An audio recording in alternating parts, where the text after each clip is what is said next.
Mandritra izao volana febroary izao dia tanin'ny paparay masina isika hivavaka manokana ho an'ireo vehivavy relijiosy manoka-tena. Koa amin'izany ny papa dia maneho fisaorana azy ireo manokana noho ny asa fanirahana iantsoroany sy ny herim-po asehony mba hahafahan'izy ireo mahita valiny vaovao hatrany manoloana ireo fanamby amin'izao vaninandro ankehitriny izao. Manatitrantotra ary ny papa François ny amin'ny andraikitr'ireo vehivavy mahafohy tena ho amin'ny fiainana voatokana ireo ka manao izao hafatra mafonja izao. Inona no mety ho toetrin'ny Eglizy hoy izy raha tsy misy ny vehivavy relijiosy sy ny vehivavy laika manoka-tena? Raha tsy misy azy ireo dia tsy azo saintsainina akory ny Eglizy.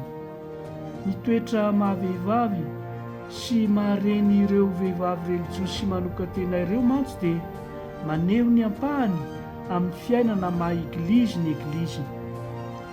Koa mifandraika indrindra amin'ny hafatra efa naverimberin'ny papa François hatrany amin'ny fitondran'ny Eglizy na papa azy dia mangataka amin'ireo vehivavy relijiosy sy manoka-tena ny tenany mba hampifantoka hatrany ny asa apôstôlika sahan'izy ireo amin'ny fiarovana ireo mahantra sy voailikilika amin'ireo rehetra izay andevozin'ny mpanao asa maizina.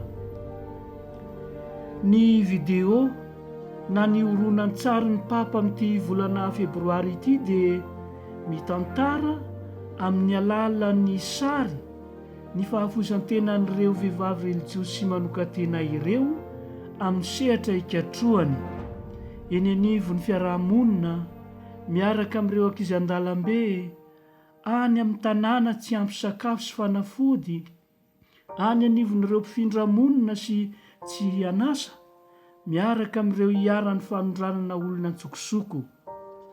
Tsy lazana intsony ny fandraisan'izy ireo anjara amin'ny fanohanana ara-tsaina sy sivily, mampianatra amin'ny oniversite, mandray anjara amin'ny fihaonam-be iraisam-pirenena momba ny tontolo iainana ary miezaka sy ho mpanelanelana amin'ny krizy politika.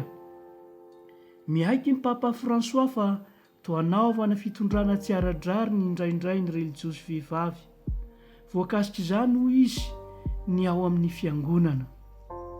Mampirisika azy ireo hiady amin'io fomba io ny papa ka tsy ho kivy.